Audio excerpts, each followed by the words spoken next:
ನಮಸ್ಕಾರ ಎಲ್ಲ ನನ್ನ ಮಾಧ್ಯಮ ಮಿತ್ರರೇ. ಇಂದು ಸಂಜೆ ಬಿಜೆಪಿ ಮುಖಂಡರಂತ ದೇವರಾಜೇಗೌಡರು ಅಪ್ಪಟ ಸುಳ್ಳಿನ ಹೇಳಿಕೆಯನ್ನ ಪತ್ರಿಕಾಗೋಷ್ಠಿಯನ್ನ ನಡೆಸಿದ್ರು ಅಂತ ತಿಳಿತು. ನಾನು ಊರಿನಲ್ಲಿಲ್ಲ, ಇಲ್ಲಾಂದ್ರೆ ಎಲ್ಲ ಮಾಧ್ಯಮಗಳ ಹತ್ರ ಖಂಡಿತ ನಾನು ಮಾತಾಡ್ತಾ ಇದ್ದೆ.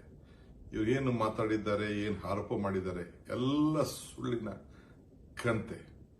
ಎಲ್ಲ ಅನೇಕ ವಿಚಾರಗಳನ್ನ, ಪೆನ್ಡ್ರೈವ್ ವಿಚಾರ ಇರ್ಬೋದು, ಬಿಜೆಪಿಯ ಆಂತರಿಕ ವಿಚಾರಗಳನ್ನ ನನ್ನ ಹತ್ರ ತಿಳಿಸ್ತೀನಿ ಅಂತ ಹೇಳಿ ಪ್ರಯತ್ನವನ್ನ ಮಾಡಿದ್ರು. ಆದರೆ ನನಗೆ ಸಮಯ ಸಿಕ್ಕಲಿಲ್ಲ. ನಾನು ನಾಳೆ ಬರ್ತೇನೆ ಬೆಂಗಳೂರಿಗೆ. ಬಂದಾಗ ಅನೇಕ ವಿಚಾರಗಳನ್ನ ಏನೇನು ನನ್ನ ಹತ್ರ ಚರ್ಚೆ ಮಾಡಿದ್ದಾನೆ ಫೋನ್ನಲ್ಲಿ ಅಂತೇಳಿ ತಿಳಿಸ್ತೇನೆ. ಆದರೆ ನನಗೂ ಆತನಿಗೂ ಯಾವ ತರದ ಸಂಬಂಧನೂ ಇಲ್ಲ. ಅವನು ಏನು ಮಾತಾಡಿದ್ದಾನೆ ಎಲ್ಲ ಕೂಡ ಸತ್ಯಕ್ಕೆ ದೂರ ಆದಂತಹ ವಿಚಾರ ಅಂತ ಹೇಳಲಿಕ್ಕೆ ನಾನು ಬಯಸ್ತೇನೆ. ಬಿಜೆಪಿಯವರು ಮತ್ತು ಜೆಡಿಎಸ್ ಅವರು ದೊಡ್ಡ ರಾಜಕೀಯ ಷಡ್ಯಂತ್ರವನ್ನ ಇವತ್ತು ಮಾಡ್ತಾ ಇದ್ದಾರೆ.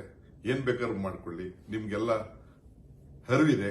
ಹಿಂದೆ ದೇವರಾಜೇಗೌಡ ಏನೇನು ಮಾಧ್ಯಮದ ಮುಂದೆ ಮಾತಾಡಿದ್ದ, ಏನೇನು ವಿಚಾರಗಳನ್ನ ತಿಳಿಸಿದ್ದ ಎಲ್ಲ ಕೂಡ ಎಲ್ಲ ಮಾಧ್ಯಮಗಳ ಮುಂದೆನೆ ಇದೆ. ಅದನ್ನ ನೀವು ಪ್ರಕಟಣೆ ಮಾಡಿ ಓದಿದ್ರೆ ತಿಳ್ಕೊಂಡ್ರೆ ಸಾಕು. ಇಷ್ಟು ಮಾತ್ರ ಹೇಳಲಿಕ್ಕೆ ನಾನು ಬಯಸ್ತೇನೆ.